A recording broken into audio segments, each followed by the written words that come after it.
right. Hey, ladies. We are here at the workshop, and I'll be talking to you every now and then. Take some notes, get a pencil or a pen, and enjoy, okay? All right. So, who am I? I'm Kendra Woods. I am a life coach and a mindset coach for women. I'm also a speaker. I'm an author. I've got an ebook that I published last year called Mind Boss Habits. I'm all about what's going on up here. And then I have another book that's actually a compilation of me and several other authors that will come out actually in about a month or two. They're just finishing the cover, so I'm excited about that. And what brought me to this place here and where we're at and what we're doing today. I do want to share a little bit of my story with you so you can understand the context of why I'm doing what I'm doing. So for me, I launched my business back in 2016, all right? Prior to that, I had one of those moments that we sometimes all have where all heck breaks loose and life gets crazy and you find yourself, me, laying in the bed like at 3 o'clock in the morning, sick, like, oh my gosh, like life has to be better than this, right? And so a little bit of what brought me to that point is I did everything that I thought I was supposed to do. I did all the things, right? We all have the things that our family and our friends tell us we should do in life. So I did the things. I went to school. I got 2 degrees. I got an amazing job. I found a husband, got married, had a daughter. We bought a house. I'm like, this is life, right? I'm like, this is life. I should be happy. I was not happy at all, at all. I was working in a position that I went to school for and started working in it, and I absolutely was not for me. It was not for me. And I did not do what I'm going to be talking to you ladies today about. I didn't honor my heart. I didn't honor my soul because I stayed there and I did it and I pushed through and I grind and I didn't listen to my body. My body was trying to tell me. I was having like anxiety attacks. Had one at work one day, which was very much embarrassing. I worked with doctors. And I managed 4 different offices at one time. And so you have this image that you have to portray, right? You have this look that you have to have. You have this I got it together that you have to portray in that kind of position. And because I was so tore up inside, it finally started showing on the outside. So anxiety attacks, autoimmune issues, like my body was just like flaring up all over the place. No idea why. I was 20 pounds heavier. I was depressed. I would just go home and just watch TV for hours and just sit on the couch and watch TV and numb myself out. And it finally took that one incident that I'm sharing with you where I had that anxiety attack at work that left me in bed for 2 days. I could not move for 2 days, just in bed. When I said, okay, Kendra, this is enough. Like something has got to give. You have that surrender moment. I was just like, I'm done. And that is when I really started getting some clarity around what I wanted to do for me. Not what someone else expected me to do, or what my family expected me to do, or even what my husband expected me to do. It came time for me to take care of Kendra because I wasn't showing up for myself in a way that was very loving at all. And I wasn't showing up for my daughter. I have a 7-year-old daughter, so she's looking at me thinking that this is what you do, when you're grown and you're married. And I didn't want that to be the case. So that led me to looking into online business. I had no idea that you could actually create an income through the internet.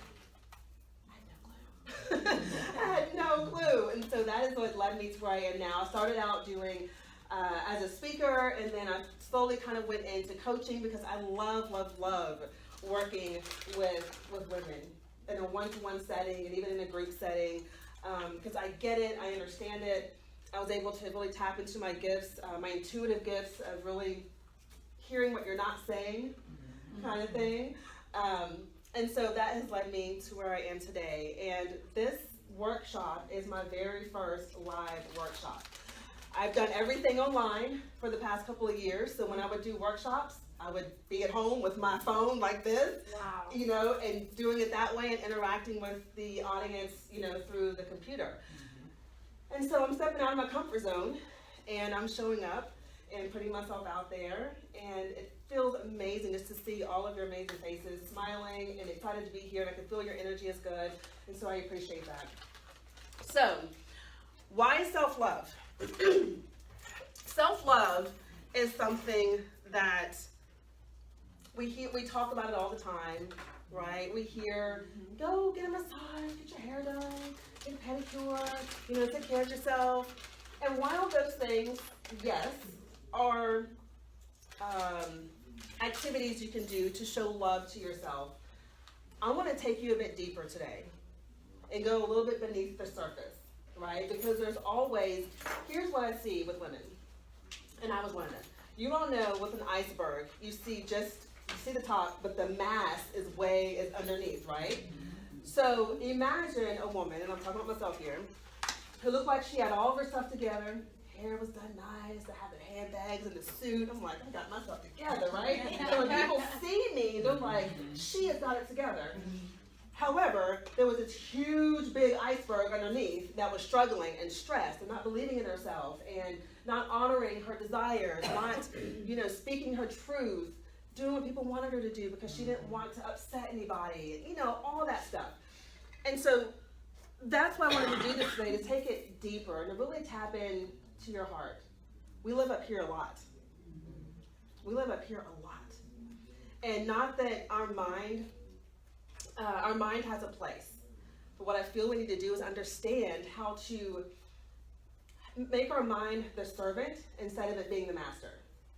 Because that's what begins to happen. It becomes the master, right? We start saying to ourselves, oh, I can't do this, or I shouldn't do this, or, all these stories that come in our mind, and then when we react from that place. So today is going to be about getting in here, right? And really being honest with yourself about where you need to show up for yourself in a bigger way, in a loving way. This space is not a space of judgment, right? Because we've all got our stuff. No matter what you got going on, how great you look, we all have our stuff. So this is a space of non-judgment. This is a space of love. This is a space of support.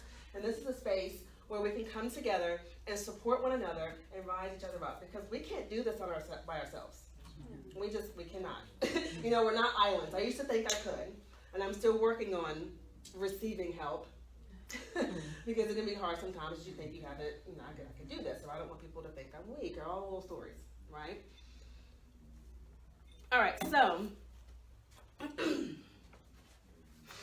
overall, I want to increase your sense of well-being, for you to get back in touch with your heart, for you to get back in touch with self, right? That's the biggest thing I hear with women when I have consultations with them, or when they work with me, is that, Kendra, I just need to get my life back. I don't even know who I am anymore, right? I'm this, we're all these labels. We're mothers, we're daughters, we're employees, we're businesswomen.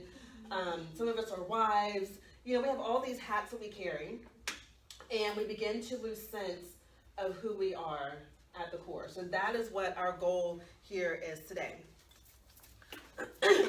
So on your worksheets, you can follow along with some of this, or you can take notes in the back, whatever works for you. But I want to talk about what is eroding your sense of self-love and worthiness. What's eroding? Eroding. And what that means is what is overtaking your ability to love yourself? What is getting in the way of you loving yourself? What is getting in the way of you really stepping into your worthiness and understanding what your worthiness is, right? So there's things that we have going on, mainly up here, that get in the way with us being able to really receive and accept our worthiness and take up space in this world, right? So here's a few, and I want you just to, you can nod or you can raise your hand if you want to, or whatever you feel you want to do. But I want to know if you recognize any of these. Not saying no to the things you really don't want to do. Where's my hand that too?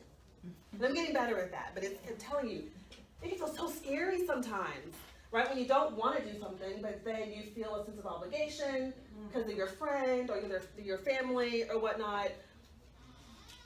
Come on in. Hi, come in. Welcome. You can grab me some snacks in the back, and there's a water there. So not saying no to the things you really don't want to do. Being worried about what other people think. We would think that we're grown. We are all women in this room, right? But we still have that thought that goes in to say, well, I thought they're going to say if I do this, right? And here's the thing that I want to make very clear with you is, I don't want to share this workshop with you today and make you think that you'll never think or feel any of these things again, because you will.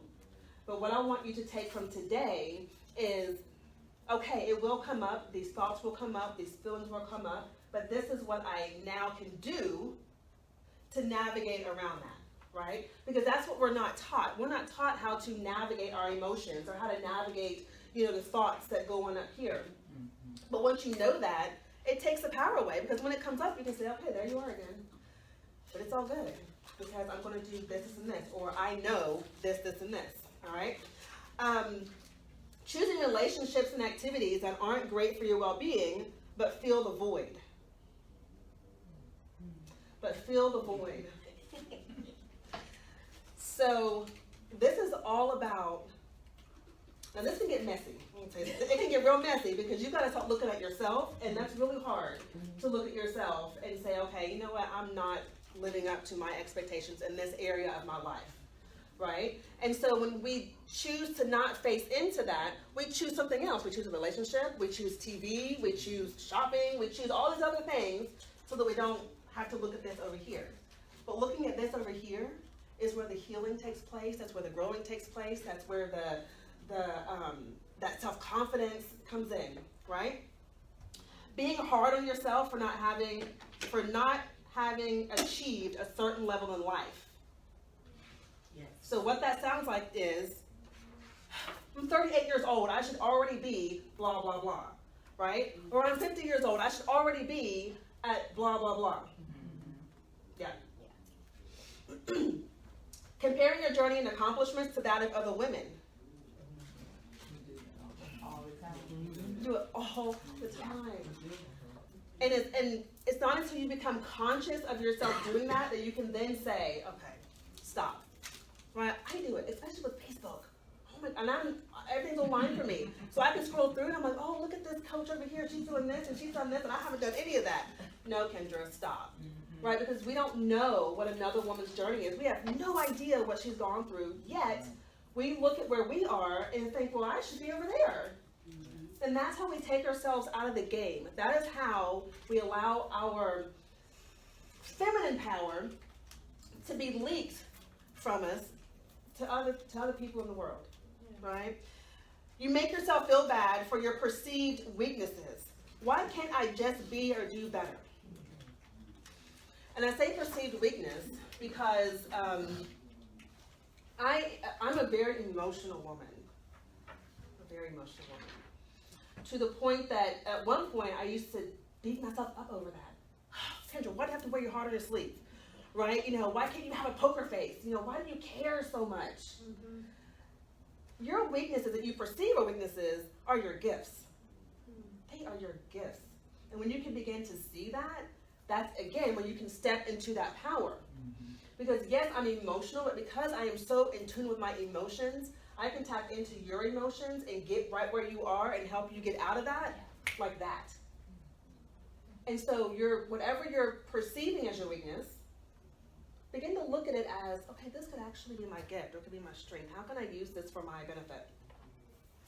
Another way is not feeling that you are worthy of the things that you deeply desire in your life, and as a result, you settle. Okay? Not giving yourself any space for rest and relaxation. The belief that you must work hard. I gotta work hard. I gotta keep going. That was me back in before 2016. I gotta work hard. I've got a daughter, I've got a husband, I've got a house to take care of, I have this career, my doctors need me. Meanwhile, Kendra was over here falling apart. But they need me, so I gotta go and do that. We don't give ourselves permission to have that rest and to have that relaxation. Another way is we isolate ourselves and we pull away because you feel like no one else understands or gets it. Okay? I spoke to a woman a couple weeks ago. We were on a consultation and she said to me, again, on paper, you would think it's got it together, right? She is doing her thing. However, she is suffering inside and not willing to reach out to her support system, her girlfriends, because of, well, what if they, they might think that they're not going to understand what I'm going through, right? Like, they're married and I'm divorced. Like, they're not going to get that, right? They're this and I'm not, so they're not going to get it. And we literally just put ourselves in a little box and come over here, and we think that somehow, no, you're just like, you're trapping yourself, right? And it erodes your worthiness, because the message you send to yourself is, I'm not worthy of having friends to support me and to understand me and to be there with me, right? We're always sending ourselves messages. So I wrote a question here, if this resonates with any of you, but you already know that some of them do. So most of us today haven't had genuine examples of what unconditional love looks like. Okay? And that's not, and before I go into this piece, this is not pointing fingers at anybody. This is not saying, well, my mama did this and, or my husband did this or whatever. It's not that. It's just that that's a fact. We haven't had a good example of what unconditional love looks like. And so when you don't have that example of what it looks like when you're growing up in your exterior world, you're not going to be able to hold yourself in an unconditional space of love either. Right? So we learned that you receive love and acceptance upon meeting certain criteria and conditions. What if you do this? Oh, and I'm thinking of, little kids, because you'll hear me refer a lot to what happens when we're children, because when we're from the ages of 0 to 7, we are literally, in our minds, we are in a hypnotic state. And we are taking in everything. We say children are sponges, and that's absolutely true. Because they're taking it all in. They're taking it all in. They're taking it all in, right? You tell someone, you tell your kids, well, and I'll say grades, for example. You make kids feel bad if they get like a D or something on their paper, right? And I'm guilty of it. I've done it too. Because you want them to, to be great and to be good, right? But I've also learned that, okay, we're going to do better than this, but you are not the grade, right? You're not the grade. The grade is just, it's a representation of, of where you're at right now with the work that you're doing, but that's not you. But see, a lot of us growing up didn't get that, so then we connect our worthiness with certain achievements or certain failures, right? And so then when we don't do great, oh, I'm not good enough, I'm not worthy enough, and so we isolate and do all the things to kind of self-punish, right?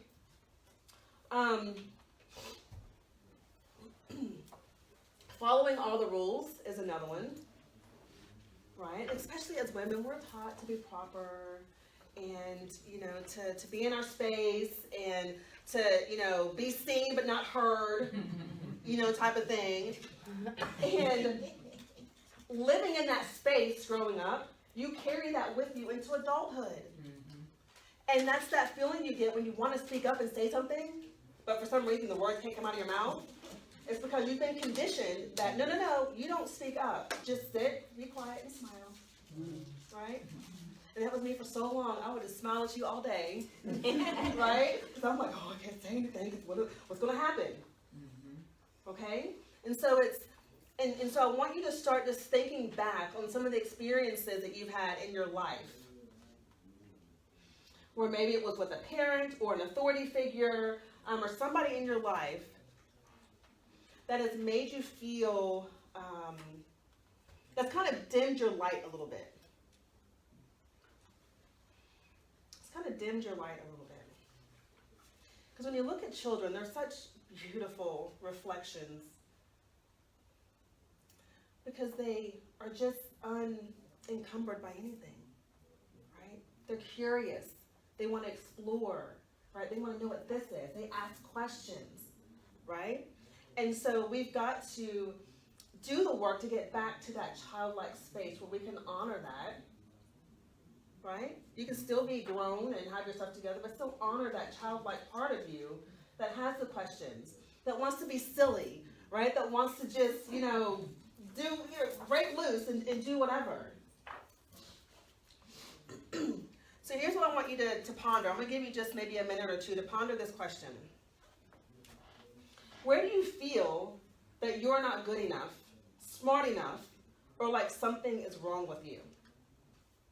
When? Where do you feel not good enough, smart enough, or like something is wrong with you?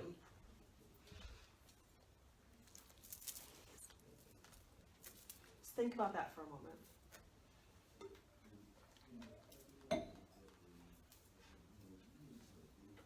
It could have to do with relationships, it could have to do with your career, it could have to do with money. Could you repeat that? Yep. Where do you feel not good enough, smart enough, or like something is wrong with you?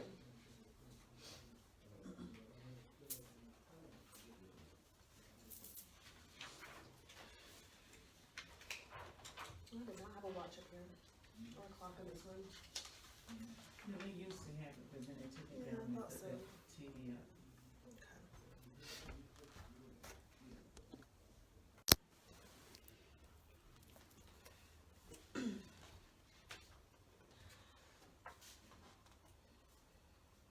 A few more seconds.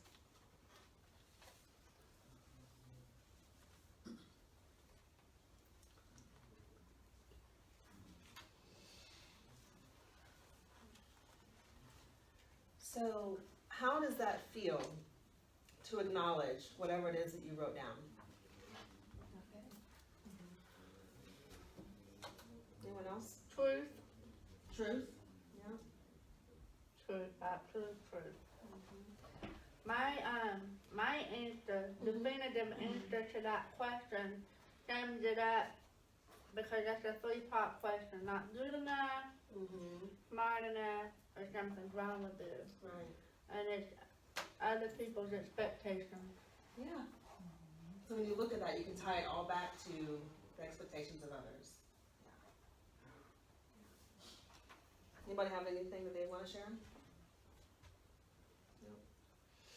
Mine, I think, is just me being really hard on myself. It's not so much what people expect of me, but I Mm-hmm. think what I expect of me, probably due to what we were raised. But Right. I feel it more because I expect it. So why do you feel you expected? I guess because it's society way of thinking, maybe. I don't know. Could it be that that's something that we've been taught as a kid and it's kind of ingrained inside? And as you grow older, you know, you look at the different things or different events that have happened within your life, Uh-huh. and you're kind of measuring that by what you've been taught, Right. not by what you actually feel Right. within yourself as a person. Yes. Yes. It always, our beliefs always have a root. Right? They always have a root. They're always rooted in something.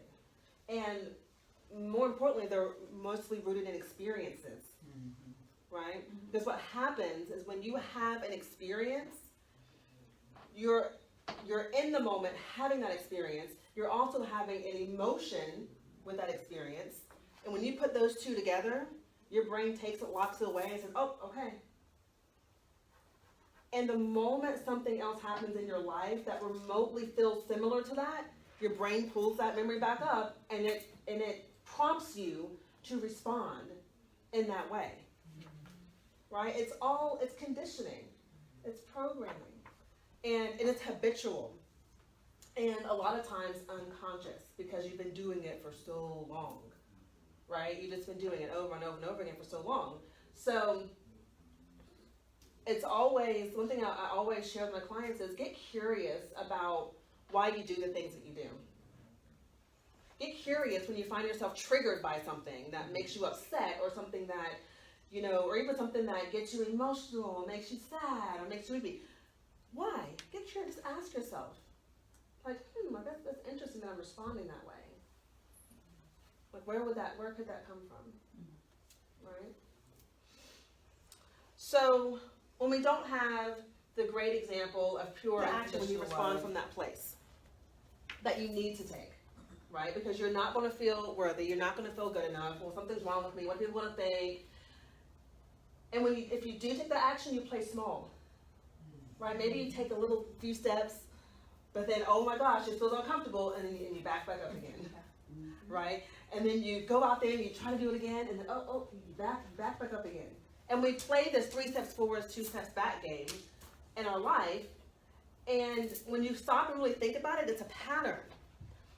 And when you look at the pattern and look at the patterns in your life, whether it be in career, with money, relationships, health, whatever, it will tell you something, right? And this is about when you truly love and care for somebody, you care for their well-being, right? So then you've got to care for your well-being. That's loving yourself, is caring for your well-being, right? And getting curious with yourself and questioning yourself and taking some time for yourself, which we're going to talk about that in a moment. So what this will do is you're living out in this world, you're feeling unworthy, you're not good enough, all these stories are coming up, right?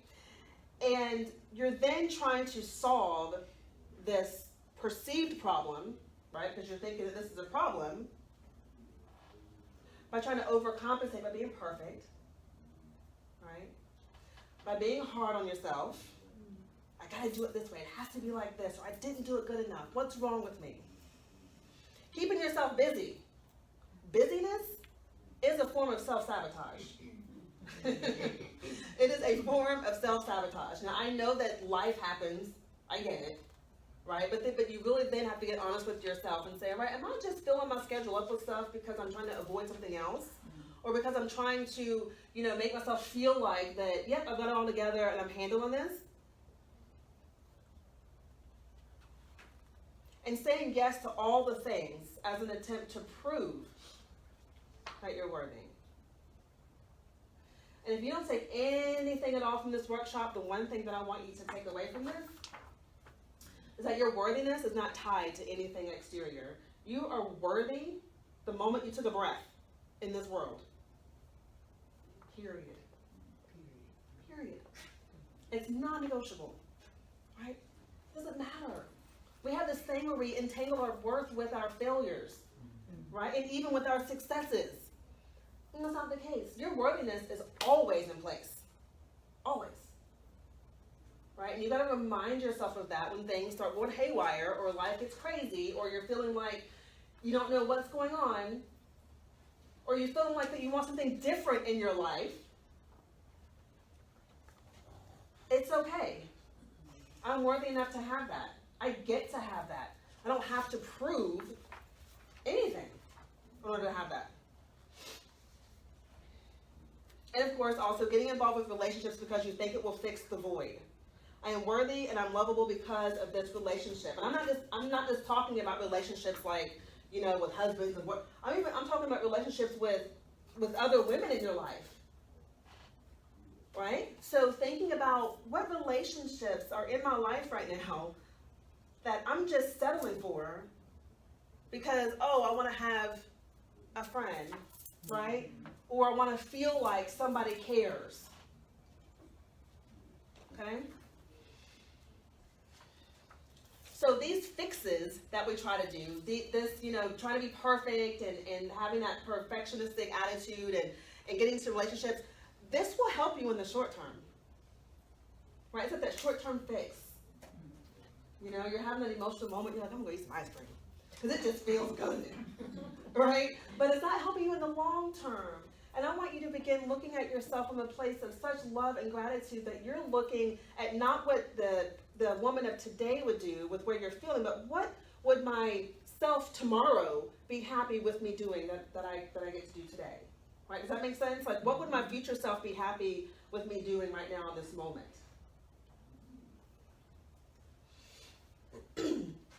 When we don't handle these things,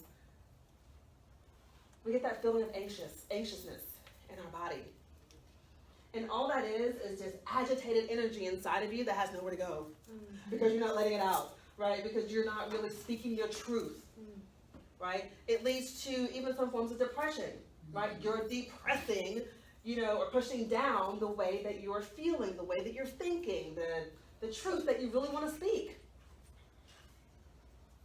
right? Sadness, loneliness, all of these symptoms, which, by the way, are not bad. We have titled them and labeled them as bad. It is bad to be angry, it's bad to be depressed, it is not bad. That is your body just sending you a message to say, sweetheart, you need to sit down and really assess some things. right? Your emotions are your guidance. They are your guidance. They are your guidance to let you know when you're on the right path, and they're your guidance to let you know when you're not on the right path. And so, and that's a trick that you can use for yourself when you want to know. You know, get the question, I want to know that I'm doing what I'm supposed to do, right? I want to be in alignment with what I feel like my life's purpose is. Well, how do you feel when you're doing X, Y, Z? Oh, that gets me so excited, and you know, it's really fun, and it's like, okay, then you're on the right path. Now, if you say to me, well, you know, it's okay, you know, I thought it'd be fun, and so I'm just doing it. That is not alignment. You are not staying true to yourself, right? And you get to have the permission to say no, to say, you know what, this is not going to work for me. And you get to change your mind. Ladies, we get to change our minds. I said yes to something the other day. It was a couple weeks ago, and it was a collaboration opportunity, and I was like, okay, I'm like, yeah, this is good. I can do this. But then as I walked away, I was like, something doesn't feel right. And you don't need to know exactly what it is that doesn't feel right. You just need to trust that feeling that it doesn't feel right. And go with that. That is honoring and loving yourself, trusting those feelings. And so I gathered my courage up, because I was like, oh gosh, I gotta call this person now and, you know, have this conversation. And I was like, oh, okay, that's cool. Which the lesson there is we tend to make so much up in our mind and make it so much bigger than what it needs to be, that when you actually do the thing, you're like, oh, that's all it was? Okay. I got myself all worked up for 3 hours in this. Yes. So what I want you to take from that is this. Trust what you're feeling. We're a world that's built on seeing first and then believing. And so it creates that difficulty for us to be able to really trust what we're feeling here. And we've got to flip it around and start believing what you don't see yet. That is where your power is that vision you have in your mind, believing that vision, believing where it is that you want to go as if you're already there, and stepping forward from that space. Instead of stepping forward in a space of, oh gosh, nobody came. You know, like I had 28 women that registered for this workshop. So I could be up here freaking out like, oh gosh, they didn't come, where they at? But I said, you know what? I even told Diane when she came in, I was like, you know, I said, the women that are meant to be here are going to be here. Period. Right? And you release that pressure off of yourself. So anytime you find yourself doing something in the act of whatever it is that you're doing, and maybe it's not working out the way that you thought it was supposed to work out because you had all these expectations, just simply say, it's okay, this is exactly how it's supposed to be. And yes, it requires you to release some control a little bit, which I know is scary. Absolutely. Right? It is. But that's where the magic and the power is. Ladies, a lot of things that we think in this world are true or not. The things that you need to really be doing seem counterintuitive to what you should do. But those are the things that work. Right? You think that you should be all worried, like, oh my gosh, nobody showed up, what should I do? Maybe I should call some people. That is not helping you. It's just furthering, it's just increasing the stress. Right? It's playing into those stories that say, well, I did something wrong. Maybe I didn't send enough information out, maybe I did this, and it gets you built up in that tizzy. Okay? So it's the other way. No, it's perfect, and it's fine, and it's good. And that's where our power as women lies, is in that ability to be that flexible and flow. Because we're women. We're supposed to be flowing and flexible and feminine, right? But we live in a world that's so masculine, where it's like you gotta go and you gotta grind and you gotta do all this. And that's why it feels uncomfortable sometimes, because you weren't created to be like that, right? Now there are moments where you can have that masculine energy where it's healthy for you. But there's also times where you've got to know how to set that part of you down and say, no, I got this. You know, I can do this, right? I can move through this. So what's coming up for you so far? I want you to share with me what's coming up with you so far. What's happening in here? What thoughts are springing to mind? I started my self-transformation 2 years ago, and I have come a relatively long way. The first thing that I had to do was step out of the paradox box and look within, and I said, well, if I'm going to try to achieve and maintain self-love, I'm going to have to enjoy my company. So I took the initiative to start enjoying just being by myself, not having to be dependent on someone else to fulfill my desires of companionship or giving me validation for my existence and that sort of thing. So last year, when I turned 50 years old, I decided to go out to dinner all by myself. Yes, ma'am. I made reservations with Jackson's restaurant. It's a very upscale restaurant on Halifax Street. I made reservations for one. I wanted a Maine lobster.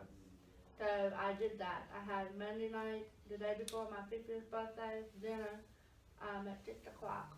I went in, I got 5-star service. I enjoyed the ambience. I had candlelight, it was a very nice, lovely dinner. At the end of the dinner, there were 2 women that came in, and they were sitting to my right. And one was from Pensacola, and one was visiting the one from Pensacola from Washington D.C. And I noticed that I kept looking, and I just got that intuitive feeling that I couldn't believe I was sitting there alone. So one of them had to say something, and it was the one from Washington D.C. She said, "I cannot believe that you're sitting in an upscale restaurant all by yourself eating dinner." And I said, "Have you ever tried it?" "Why, no, I wouldn't know what to do." I said, "Well, you're looking at it right now. It's in existence right now as we're speaking." I said, "I am running out to enjoy my company." And I said, "It's by far one of the best meals I've ever had. From every morsel bite of the lobster to the ambient to feeling like a queen for the night." I said, "I am just complete and totally in bliss." And she did not know what to say. She said, "Okay," and she stopped. And I felt so confident in that moment because I knew from what she said, she couldn't fathom that a woman could actually sit in a restaurant by herself and enjoy a full-course meal. But I'm telling you, I enjoyed it. And after I left there, I went and bought me a coffee and watched the sunset over the harbor. That's what I did for myself for my 50th birthday. I didn't expect someone to throw me a surprise birthday party or go through all the links and the hoops and the hula to give me something to validate. I validated myself. I honored myself. That's right. And that's where the power is honoring and validating self. And that's one of the biggest lessons of self-love, too, is about, we do have expectations of what others should do for us. But it's in that moment when you're expecting someone to do it for you, you got to ask yourself, am I doing that for myself? And you get to do that for yourself, right? Did you have something you wanted to say? Yeah, I just wanted to kind of expound on what you're saying, but from a different perspective. When you were talking about having friends, the relationships that are just so toxic. And I just remember as a child, I had one friend, Anita, and she and I became friends in 11th grade, and I just remember how difficult it was for me when I had to just say no after a 40-year relationship. Wow. I just kind of broke up. Right. And I said, this is a one-way track.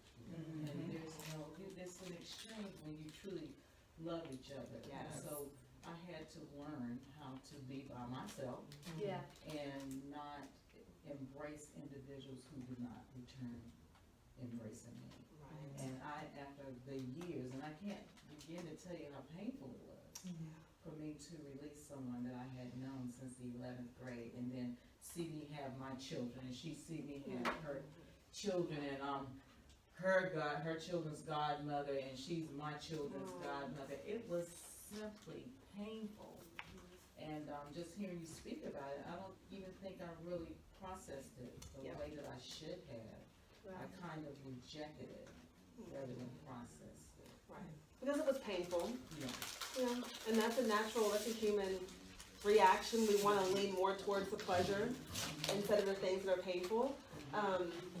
But that's where the healing is in the pain. I mean, I hate to say that, but it's like it's in those moments when you're feeling the pain. That is, if you'll let yourself be with it, that's where the healing is, right? And it's it's in our bodies do it. If we get a scratch or something on our arm, I mean, it hurts and it does not feel good. But you give it some love and some care, it heals itself, right? And so that's what we've got to do for ourselves, because a lot of the times we want to put something on top of it, put a Band-Aid on it. I'm gonna go shopping. I'm gonna go talk to my girl over here. I'm gonna go do this. I'm gonna go get busier at work. Or I'm gonna do, and then we just cover it up until something happens, and we're like slapped in the face, like, whoa, wait a minute, where did that come from? Right? It's a wake-up call. Yeah. Anyone else have anything they want to share? Yes. About the relationships. Yes. Like lately, I did the life coach thing with Fallon. Yes. And after I did that, I started to wonder who I am. I'm a wild child. I'm kind of wild. You know, my mind. You know, I'm not conventional. I mean, I started to embrace who I am. And since then, my whole circle of friends have changed. I have new people like you, like a lot of people that are around me that are helping me to get out of the hole that I was in, because I was with all these moms that I love, but they already settled. I'm not ready settling. I want more for myself. Yeah. And I'm learning more to honor even my crazy way of, because lately I've seen that God, the universe, whatever, is been putting people in my path that need my words, my craziness. Yes. And they're there. And they're coming. They're coming like crazy. And I'm just like, okay. And even about the book I told you. Yes. You wouldn't believe how many women are like, you need to write that. Rita, what did I tell you? I'm telling you, when you start stepping into your gifts and your power, man, God said, oh, she's ready. Here we go. Like I said, I thought, like, because the way I thought about relationships, I thought that something was wrong with me. Yeah. But no, it's not. I mean, there's people that need to hear what I need to say. And yeah, like I'm seeing, like you're saying, you need to step out and everything is gonna like come and walk with you. Will. Yes. And that's where the trust and faith comes in, and loving ourselves, because it can, I get it, man. It's like you don't see it yet, but you want me to step out there and, I don't know. But when you can pull up that courage within yourself and say, I'm doing this because I love myself enough. Think about what you would tell your children. If your daughter or son came to you and said, hey, Mom, I'm thinking about, doing X, Y, Z. Yes, baby, you should do that. But your inner self says, hey, Rena, you should write this book. And you're like, nah, I can't do that. People think it's too crazy, whatever. So we've turn that back in and nurture ourselves, just as we would nurture our friends and nurture our children. Do the same thing for ourselves. Right? And I know, and sometimes it feels weird. I have my clients do this thing where they have to look in the mirror and talk to themselves and love on themselves. And I did during the selfies challenge. I had one where they had to stand in the mirror in their birthday suit and talk to themselves. I know. Exactly. I got that look email. Like, you want me to do what? But see, when's the last time you really just looked at yourself and honored the body that you've been given, that's allowing you to walk, and do your thing? Right? Can you love on that part of you? And it is hard because of societal, mindset and all this good stuff. Well, that's what you were born with. And you get to love all of it, right? And when you can begin to do that, it's like, and you're doing it from the inside, the things outside of you are going to shift and change. Your relationships will change. That woman that you saw in the restaurant, I guarantee you, she has not forgotten that, because that triggered something in her. To say, how is this lady able to go out and have dinner by herself and enjoy herself? That's interesting. Right? And so when we start doing things and showing up for ourselves like that, it has a ripple effect for other people in our lives. And it gives them permission to step up. Yes, ma'am. Well, I was thinking about what she said. I used to have a tendency to always spend time with my friends. And at one point, the Lord had spoken to me and said that the reason why you're always going to someone else's house is because you don't want to spend time with yourself. So you had to, you know, because you're avoiding, you're going somewhere else because you don't want to spend time with yourself. Because when you start spending time with yourself, then you got to deal with your issues. And that was the avoidance, going somewhere else, doing somewhere else, you know, all of this. And when I had to learn how to go to McDonald's and sit and drink coffee, you know, all of that by myself. But to deal with my own demons, you know, to deal with, you know, what I was avoiding.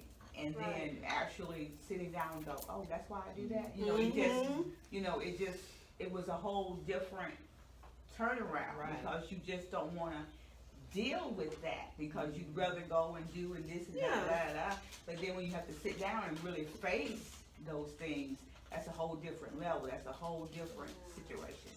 So It is. And that's why it is so important to have what I call good people, women in your front row of your life, right? Whether it's your friends or whether you join a community of other like-minded women, we've just got to do a better job of supporting each other and being there for one another because we're all going through the stuff, right? There's no reason for anyone to walk in here like, I'm stuff together, I can't mess with you, right? I mean, and now there comes a point, now there are some relationships that are toxic where you're just like, okay, I've got to step out of this for the betterment of me. But it's finding those women who can support you in what you're doing and say, yes, go do that. Without saying, well, girl, you know, last time you did that. No. Right? But you know, on my journey of my massive death transformation the last 2 years, I have found that women are very pessimistic. I mean, We're very judgmental. People live in fear. You know, like if you want to go walk, for example, oh, watch out for the snakes and watch out for the dogs and, you know, make sure you have and I'm like, no, I don't want to live in that mindset. I do not want to live in fear. I want to honor the sacredness of the universe. I want to honor the sacredness of being free and living in that freedom of feeling and having that flowing of energy. Yes. That's my mindset. So, I mean, that's the biggest challenge that I'm going up against now is trying to make them aware that they don't have to live in fear every single time they leave to go from point A to point B. Well, here's what you do. Don't tell them anything. Don't tell them anything. Because when you start showing up from a place of love and appreciation, people see that. Right? We think we have to tell them, you gotta do this, you gotta do that, da da da da. They're gonna do this, they're gonna, why is she on? Now she thinks she's better. They're gonna start putting their shields up. But the moment you start stepping forward and you just say, no, I'm not, thank you, but I'm gonna be just fine. Right? I'm choosing to, you know, live from a space of love and gratitude. We live in a world that is shaped around fear. Period. We do. Right? We see it on TV every day, all day. So everybody's living in some kind of state of fear. Right? But it is freedom when you can step out of that and you can live from a place of your natural state is love and joy and peace. That is your natural state. Somehow we've gotten this twisted up here, you know, which nobody's fault. Nothing's wrong with you.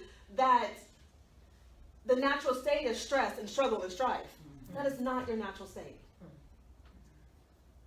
So then what we do is we get to places where we feel really happy and really good, and we're like, oh gosh, life can't be this good. You know, and we go, something happens. Something's gotta happen. Right? Or the other shoe's gotta drop. No, it doesn't.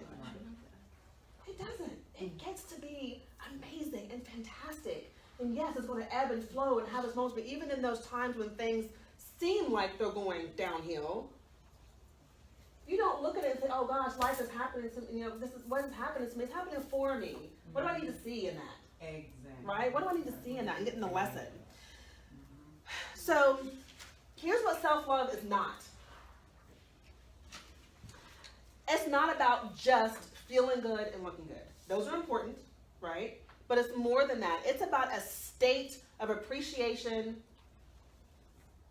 and acceptance that grows from the actions you take to support yourself, physically, mentally, and emotionally.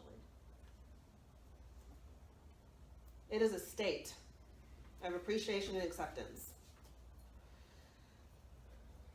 So when you're in a state of appreciation and acceptance, what does that mean?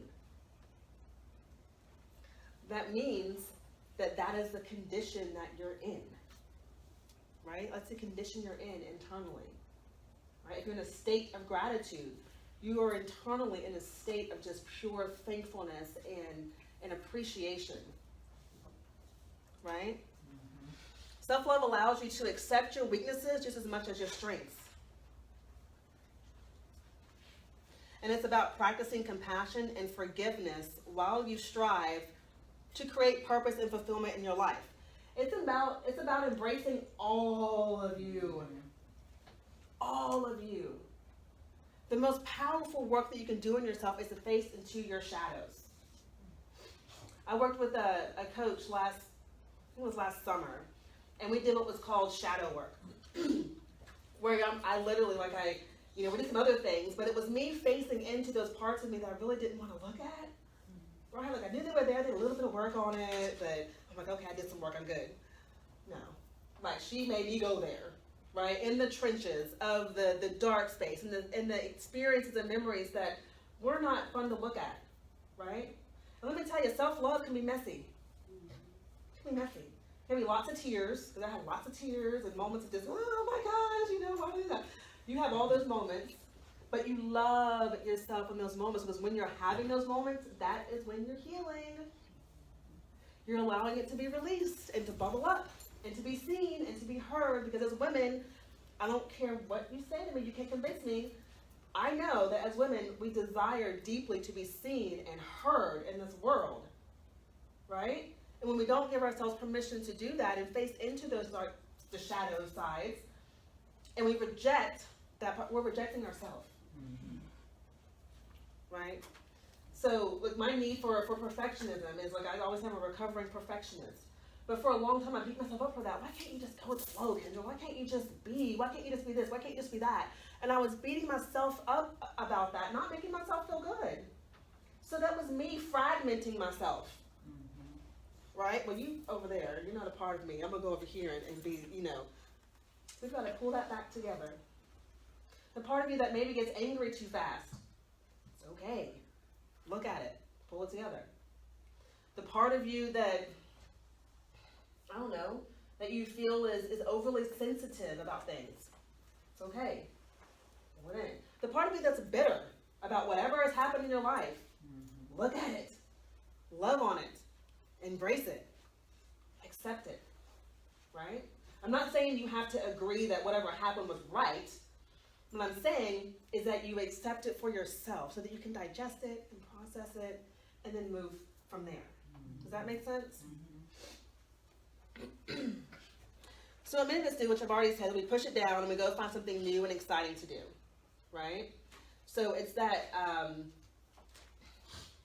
again, it goes back to patterns. It's the, jumping from job to job, right? Or jumping from relationship to relationship, or jumping from friendship to friendship. You're always just, I gotta do this, gotta do that. On the go, right? Stop. Right? And look at that and say, okay, what is this about? Like, why do I feel like I need to replace that with really just looking at myself? Like you were saying, right? Like going to see everybody and do all this. You stopped and said, okay, right? And God said, hey, sit down, take a listen. You've got to be with self. Why do you think that is? Why do we have a tendency to do that? What is the root to that? Of going outside of ourselves? No, to the jumping. For example, if we honor ourselves by pursuing a desire and we get it, we don't attain it. We let it go and go to, it's like almost as if we're sabotaging ourselves. Exactly. But there's a root cause to that, deeply, deeply. There's psychologically it taps into worthiness. You don't feel worthy of having it. So yeah, you can get something, right? You can get, so go ahead. No. Okay, you can get something, and then as soon as you get it, you lose it. And you're like, oh, I just had it. Like, what happened? Because you're not giving yourself permission to actually enjoy it and be with it. And it's a new feeling. It's a new feeling. Right, here's the thing. And I'm going to go a little deep with you for a second. There's a lot of us that have trauma in here. And trauma is not always about, some of the things we see on the news. Trauma could be somebody that spoke to you in a way that put you down or made you feel bad, right? It could be the way that that is traumatic to your normal existence, right? To your equilibrium. Go ahead. I think a lot of it is learned behavior, Mm-hmm. because when we're told something so often and so much, like, you're not good at this. Yep. You're not good at that. We internalize that. It's like in relationships, I don't want you, I don't love you. You feel like you can't be loved, and you feel like you're not wanted, so you go into the other relationships and feel the same way. That took a long time for me to love. And like when you're talking about going out and eating in the restaurant, I laugh to myself because I do it all the time. I actually love it because Perfectly okay. I love it because it gives me time to sit there and think about stuff. It gives me time to do my checkbook. Yeah. Sometimes I've also taken a book that I might be reading, and I sit there and read some of my book, you know, and sometimes I have been said, you don't get anything else? I've ordered this whole meal, and give me some more of that tea or a little more water, I'll be done. You know, they leave me alone. Because most restaurants that I go to, I'm a repeater, so they know me. They know I'm gonna sit there for a minute, and just try it. I mean, you can do a lot. I've written stuff down. I've prayed. I've talked. You know, did a lot of little things that I normally don't get to do at home. Because when you're at home, you got to be mama, you got to be wife, you got to be girlfriend, or you got to be, you know, you got to clean, you got to wash, just other things. So that time away from me just being in that restaurant by myself, that's me time. Yeah. And I enjoy it. Yeah. So, You gotta relearn Yeah. how to love yourself. yeah. You have to, this is about relearning how to be with self. It's taking those stories that we've heard in the past and experiences that we've heard in the past, seeing them for what they are, accepting them, loving them, and releasing them, and then stepping into that this is how I'm going to choose to live my life from this point forward, right? So, self-love requires you to tap into your soul level for deep transformation. This is not some surface level, you know, get excited and rah-rah-rah. It gets serious, right? And it gets deep into the heart, into the core of things. And so I want to share with you 6 areas that you can, I put a space on your thing for you to write these down, but 6 areas that I want you to consider and think about. And here's what I want you to know with this.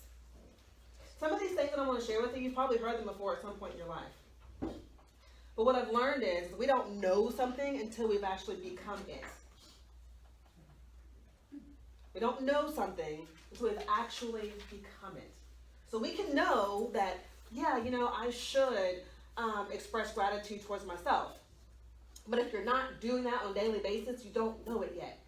Because words don't teach. Right? I'm up here right now speaking words to you, but these words do not teach you. It is you actually taking what you learned today and implementing it in your life so that you can experience it. The experience is what will create your transformation. Okay?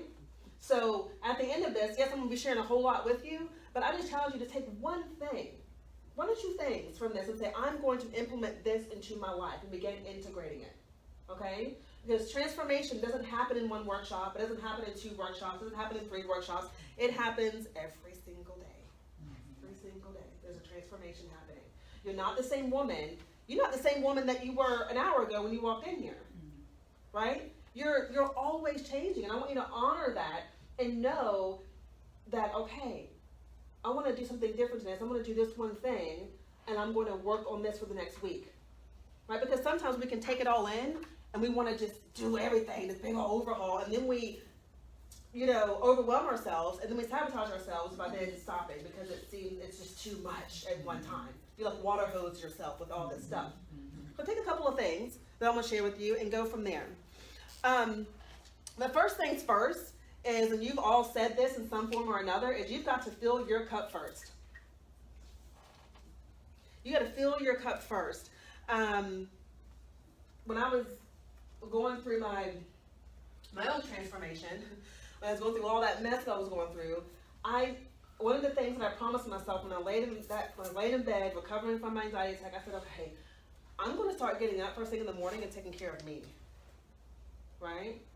And at the time, I was so desperate for this to happen, I was getting my butt up at 3:30 in the morning, 3:30, 4 o'clock in the morning, because I knew my daughter wouldn't be awake, my husband would still be asleep, right? And I could just have the house to myself, which I carved out a little space in my closet, and I call it my sacred space. And I recommend that all of you ladies have a space in your home that is sacred, that only you get to be in, right? Now, yeah, my husband, we share the closet or whatever, but that little space in the front, don't mess with that. Don't mess with my affirmations, don't mess with my mirror, don't mess with my little incense and all that stuff, right? That is my space. So have that space that you can go to pour into yourself first thing in the morning. And it has to become non-negotiable. You've got to make that choice, that decision, and it's got to be non-negotiable. And when I say non-negotiable, I mean that whenever, a lot of the times, my husband travels a lot, so a lot of the times it's me and my daughter. And so I've had to kind of train hard to say, look, mommy needs her hour. You want mommy to have her hour, okay? And I call it quiet time. Mommy needs her quiet time. So I set her up with whatever she needs to do, and I go and I get in my closet for an hour, and we're good. But it took some training, because she would still come, and I'll say, well, when it comes to me now, there's an emergency, right? If you're bleeding or somebody's breaking in, you come get me. But with the kid, you got to train, because an emergency is, mommy, there's a fly on my food. But you start setting those boundaries, and you say, okay, it's not an emergency, but let me help you out. This is really important to me. And you do that with your friends, you do it with your family, right? And you set that boundary, and you do it for yourself, all right? And your morning routine can be whatever you want it to be. I had an hour to myself. In that hour, I broke it out into 7 things that I would do in that hour. So I can't remember them now because I've changed it. I would read. So I would have an inspirational, like, motivating book, typically personal development book that I would read. I would journal for about 10 minutes. I would meditate and pray. I'd put those two together. I'd do them both at once. I would do yoga. Like, I would take my phone in my closet and go to YouTube and pull up a 10-minute yoga video, just something just to move and stretch my body, nothing crazy and intense. I would visualize for 3 minutes, right, just how I wanted my day to be or what I wanted my life to look like.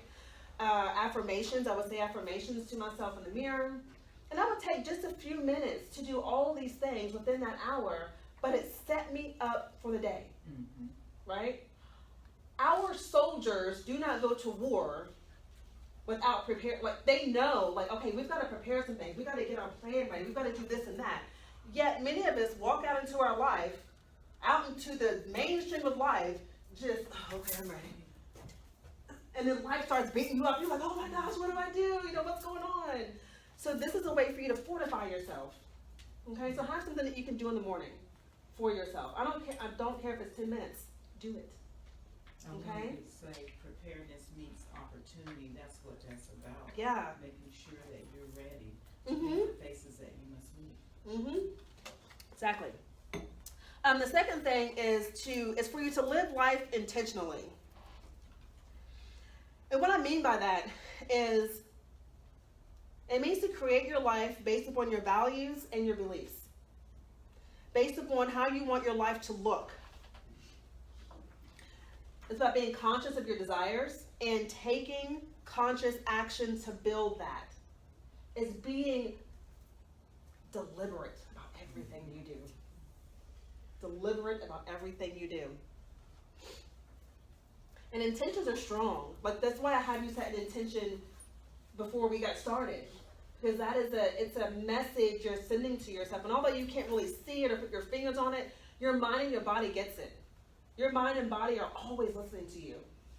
And when you set that intention, you're setting yourself up to take action from that space versus the space of, oh, I'm tired, I don't feel good, or so-and-so said something to me, and all that good stuff that we can sometimes do. A lot of the times we can find ourselves just going through the motions. So one thing that I want to ask you to do is write this down and ponder on this maybe a little bit later. Where in your life do you feel like you're just going through the motions? Where you're just on autopilot, just going with just going with it. Where do you feel that in your life? I want you to ask yourself that question a little bit later.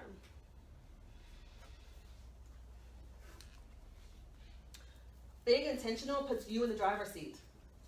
Puts you in the driver's seat. That is soulful self-love, is about you being in the driver's seat of your life. Instead of giving your power away for other people to be in the driver's seat based on what they think or what they say or what they did or whatever, right? And so you take responsibility. Take responsibility for your life. This is your life. Nobody else lives it but you. And it's a decision you make every single day, ladies. This is not a one-time, I made the decision to live my life and be in the driver's seat. You got to make it every day. Because there will be someone or something that comes up that will want to step over those borders. And you got to say, right? You got to constantly be making that decision within yourself. And embracing the journey. This journey that you're on to love yourself more, to stand more for yourself. It's not, like I said, it's not always going to be smooth. It's not going to be rainbows, unicorns, and butterflies all the time. It's going to be messy. It's going to be a little scary. It's going to be, it's going to require you to really kind of step out there. But when you feel yourself wanting to pull back, that's when you keep leaning forward. You just keep leaning forward. You keep leaning into it. You keep leaning into it. And the more you lean into it, you are conditioning yourself to be okay in the mess. Right? And you're loving yourself through it. You're taking care of yourself through it. You are giving yourself the rest if you need the rest. Right?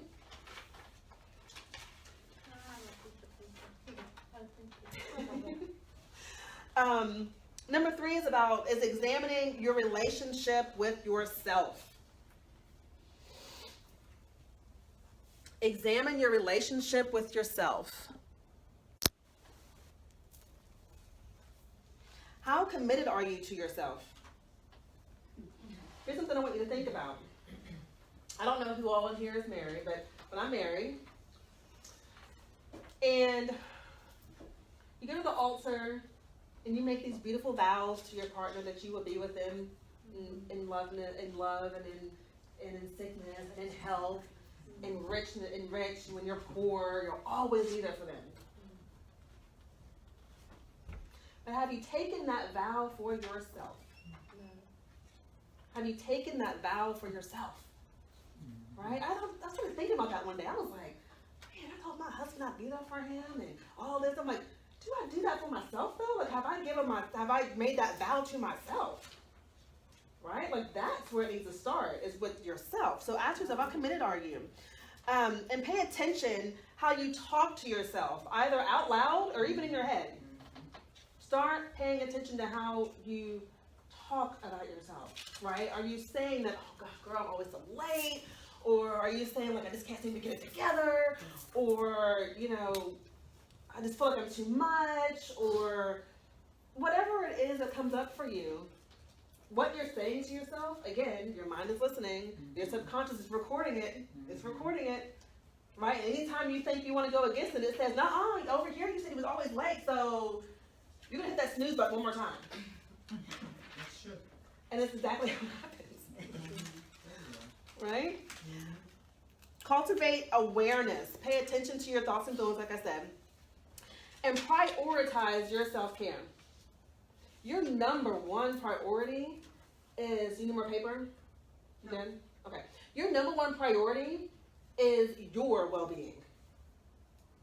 And what we've got to do is stop getting out of this idea that, oh, it's selfish if I do that. Especially as moms, wives, friends, whatever, if you're taking care of family members, you think, well, it's so selfish of me to think of me first. No, it's not. Right? And that was a big one for me. Like, I was told growing up all the time, you're just so selfish. You're just so selfish. You're so selfish. So every time I take a moment to myself, I hear that voice and I have to say, I hear you. But we know that's not true. Right? I live in my head, I'm like, we know that's not true. We do get to rest and relax. Because it comes up. You're not selfish for taking care of you. So you've got to prioritize your sleep, prioritizing your nutrition, prioritizing your rest, your recreation, your mental habits. You are your own project. And I promise you, when you begin to step into the habit of being conscious of these things, everything outside of you will take care of itself. It will. It will happen. And the reason it will happen is because, again, you're showing people how you desire to be treated because of how you're treating yourself. And number two, you're going to be in a better head and heart space to actually show up and do the things that you know you need to do. You're going to be more effective in your life. You're going to be more productive in your life. You're going to be more efficient in your life when you take the time. Let go of perfectionism or the all or nothing thinking, right? It has to be all or nothing. No, it doesn't. Let me just tell you something. There is no such thing as perfect unless you were just Almighty God, right? There's no such thing as perfect.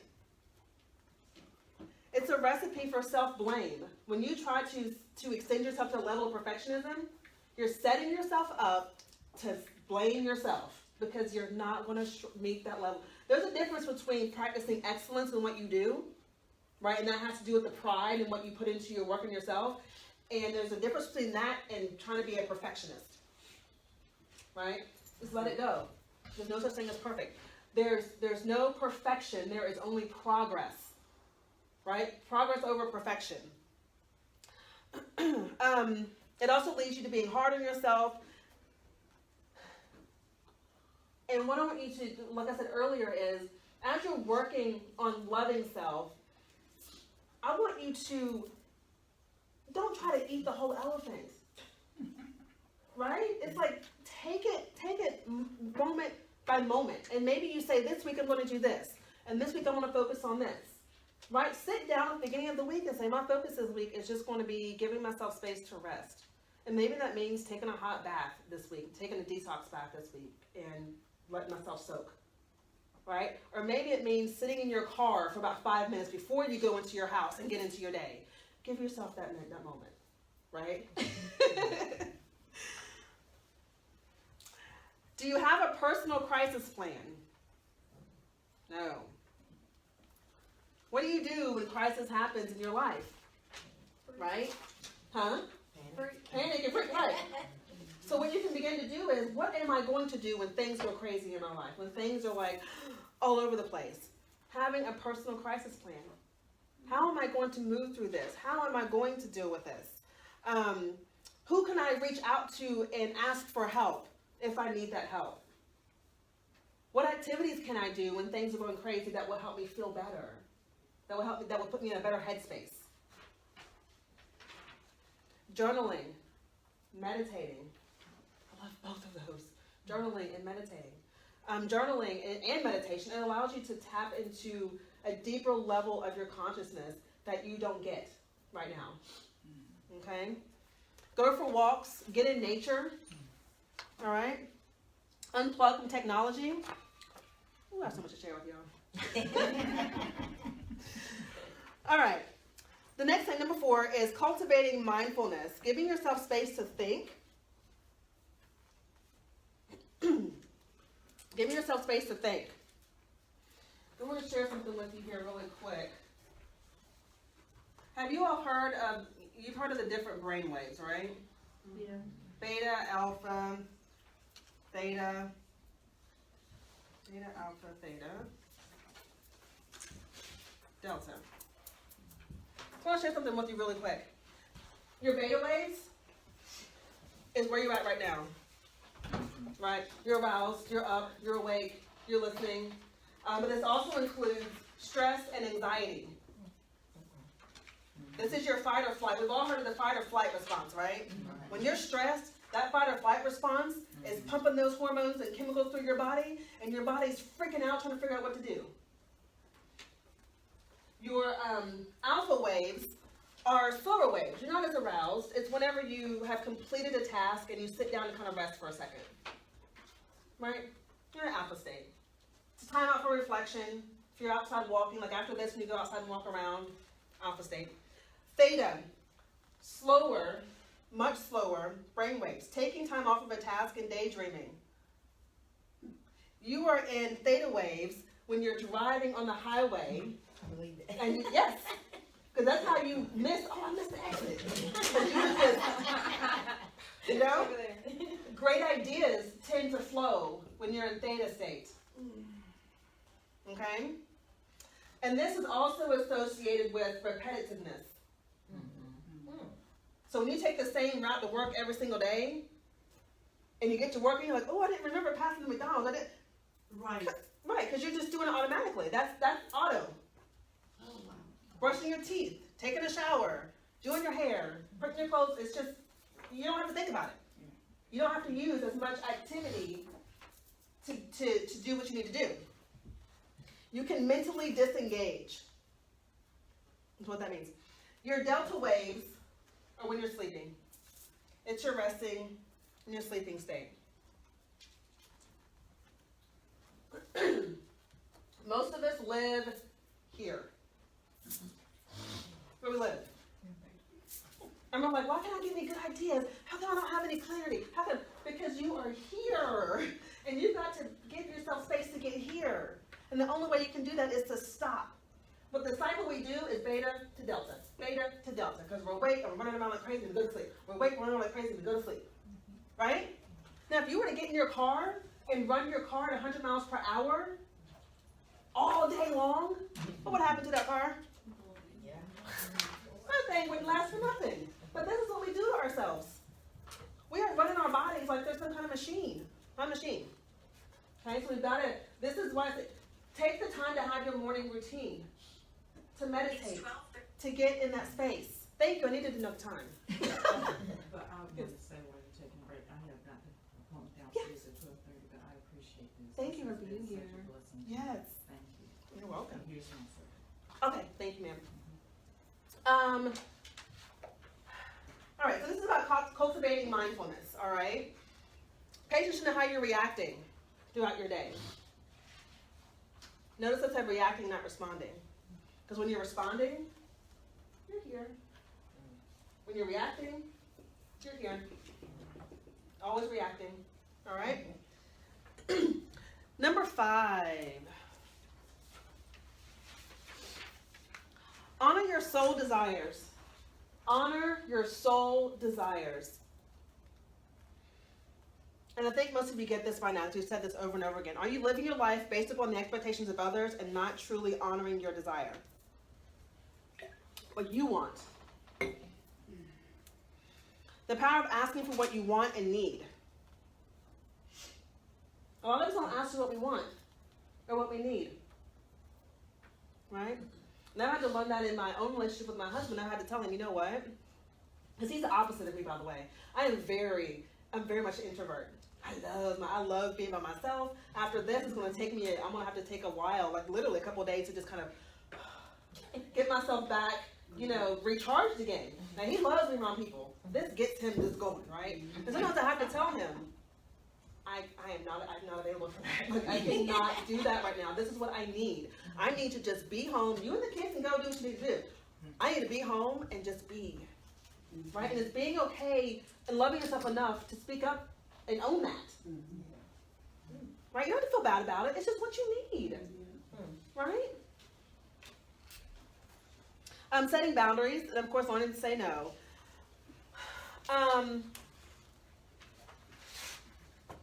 The last thing is practicing self-care.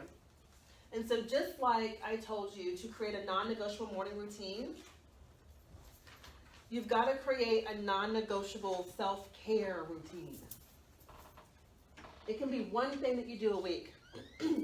One thing a week or one thing a month that you say that you're going to do. Do it. Put it in your calendar. Right? Like I have a rule. If it's not in my calendar, I just know it's not going to happen. Because it's not in there. Right? So now I'm really conscious about, even like after this, I couldn't find my debit card when I was in Dollar General earlier today. And I thought, I'll look for it when I get home. And I thought, Kendra, you were not going to remember. You're going to get to Walmart and be like, oh my gosh, your card. So I put it in my calendar. Look for your card. Like I think I know where it's at. So I'm like, look for your card. Right? Because I care enough about myself to not allow myself to get all stressed out inside of Walmart because I didn't remind myself right in that moment. Right? It's just about slowing down. Slowing down. When you can nourish yourself, ladies, nourish and nurture. We are nurturers by nature. We really are. we really know how to nurture other people and love on them and nourish them. And we've got to do it for ourselves. Love and nurture, like one of the things I tell myself, I have a challenging relationship with my mother. I'll say that. And so what I tell myself is that I get to be the mother that I need. I get to mother myself, right? And that really came full circle for me when I had a daughter, and I'm mothering her, and I'm like, well, Kendra, just like you mother Maya, do that for you, right? And I know it seems so silly, but there are times I'm on the sofa, I'm like, it's okay, honey. I'm like, I know today seems really stressful, but it's okay, right? Like you did the very best that you could. You can let that go now, right? We get to relax, we get to be. And it's having that relationship with self, right? And you know, sometimes my kids see me do things, and I have 2 bonus children, they look at me like, what's she doing? I'm like, that's okay. Because I'm like, when y'all get older one day, you're going to remember this, and it's going to click in, and it's going to connect. So yeah, and that sets the foundation for your success, for your desires, for your dreams, when you're taking care of you, right? You've got to have the energy to do what you want to do in your life, right? You have to.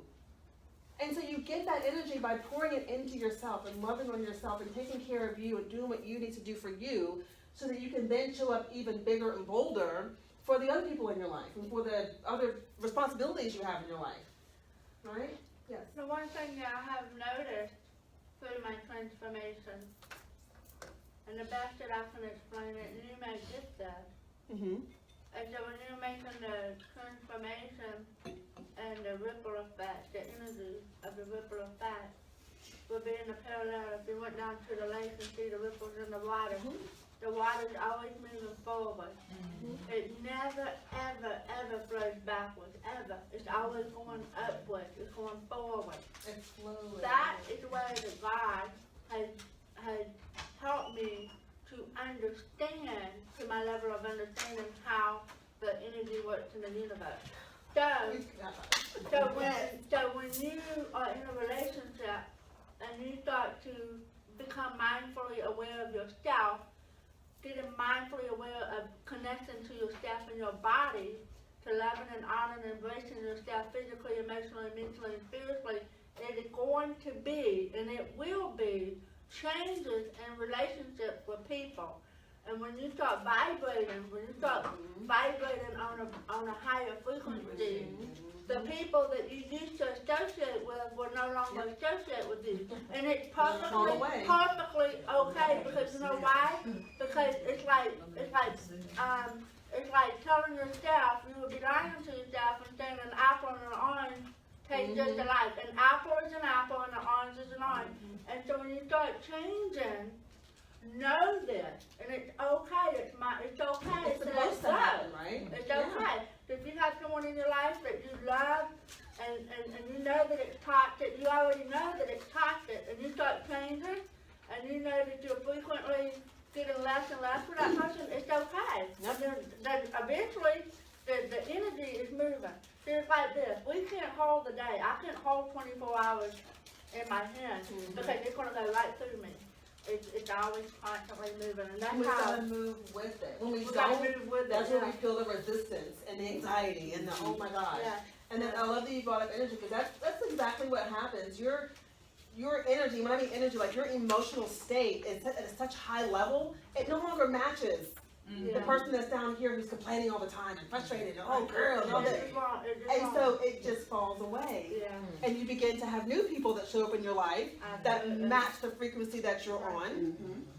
Right? Yeah. And that's the beauty of it. And I love that you brought nature because that's something, I'm kind of in this space where I'm trying something a little new. I'm stepping into my truth around this idea that we're nature. We came from the earth, right? The earth peoples. That's what I said. That's what it peoples, right? It create people. And so if nature, I'm looking at the birds. I'm like, well, the birds aren't flying around having anxiety attacks. I'm like, the trees aren't like trying to like be a tree. Right? Like they're just being. And so I thought to myself, like, well, Kendra, you're a part of all of this. So why are you sitting here trying to just be so hard? Like just trying to do things. So just be. just be and flow with what comes. And that means trusting. That means letting go. You need to let go. That means knowing that you're safe and supported. Right, that's an affirmation I say to myself all the time. You are safe and supported. Because a lot of the times as women, we won't allow ourselves to go out there and do things because we don't feel safe and supported. Right? And that safetiness and that support foundation begins with us. We can create that for ourselves. Right? All right. I have so much more that I can share with you all, but we are getting down to, what time is it? So here's what I want you to do. There is a sheet of paper on your desk, and most of you have used it, so I'm going to give you, I have some more. But you notice there's a sheet of paper on your desk, and there's an envelope. I'll get you, so who needs another sheet of paper? 1, 2, 3, 4.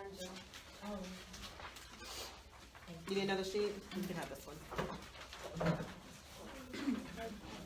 You need another sheet of paper? Yeah, I couldn't. Okay, let me grab another sheet. Maybe one more. We're gonna write a note to our staff. We're gonna have a small fight. No, I know you want to do that. No, you're not. Oh, sorry.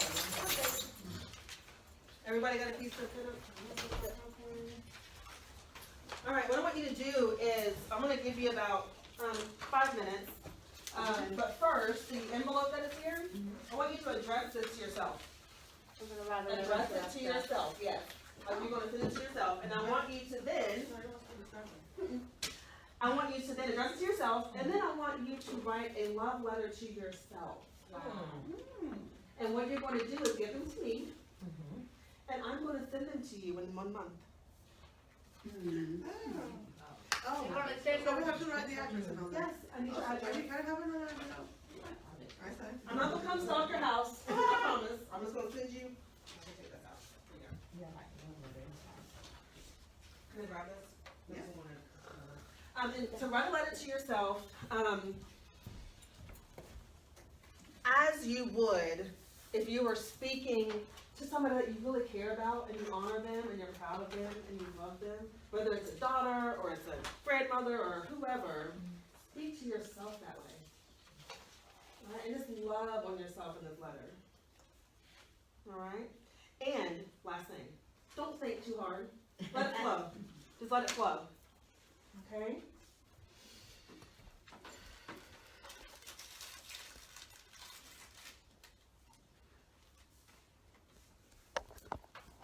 I'm gonna give you like 5 minutes. How long is it going to be before you mail them?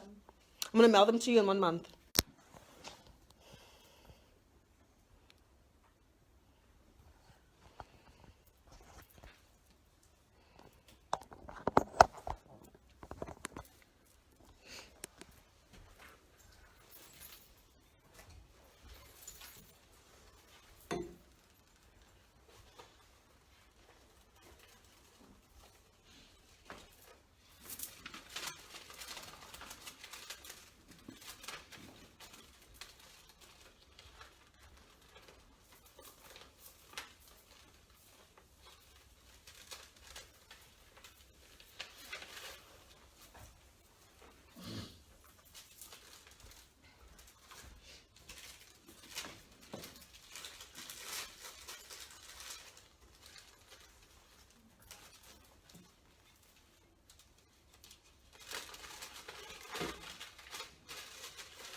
1 minute, 30 seconds.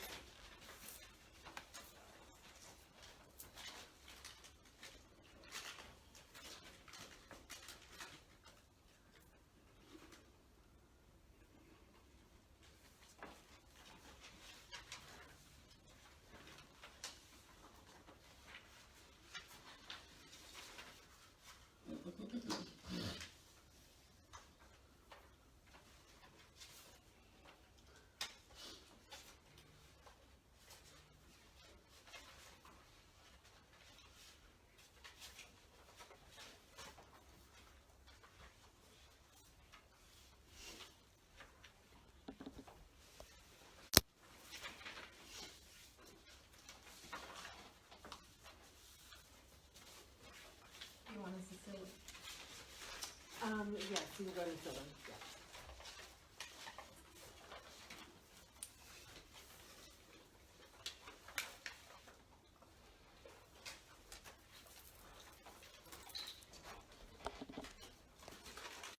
All right, so 10 more seconds.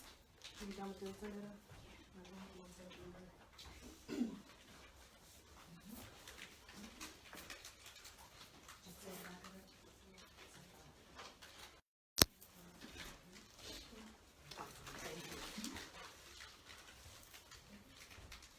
They won't feel? I'll put some tape on Some it. of them are having some trouble. Okay, I'll put some tape on the back, cause it's, make sure they don't seal it. All right, so how did that feel? Really nice. Feel good? So, when you get these in a month, it's gonna be a reminder of the state that you were in when you were here today. Will also be a reminder of, remember when I said earlier, to implement, 1 to 2 things that you've learned today to implement into your life. It will be a reminder for you to reflect on, have I been doing that? Do not judge yourself if 30 days from now, you're like, oh, I said I was gonna do this and I didn't do it, right? This is not about judging yourself and making yourself wrong. It's about noticing. And then saying, okay, let me start again. Right? And it's about forgiving yourself. I wrote in the last point here that I did want to share with you. It's about forgiving yourself.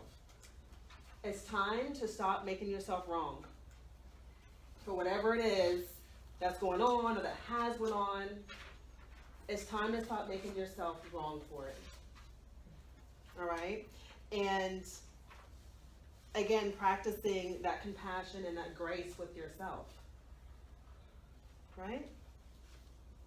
And allowing yourself to be in that space to say, it's okay. What do I get to learn from this, and then how do I get to move forward? That's how simple it can be. What do I get to learn from this, and how do I now move forward? And the more you do that, you'll find over time you won't have to do that as often. Because what you're doing when you do that is you're training yourself. You're training yourself. And the more you do it, that's how we learn. But that's how our subconscious learns, is through repetition. So all the stories you have going on back there about whatever you feel about yourself, you just learned that because over time you kept having those experiences or people kept telling you that.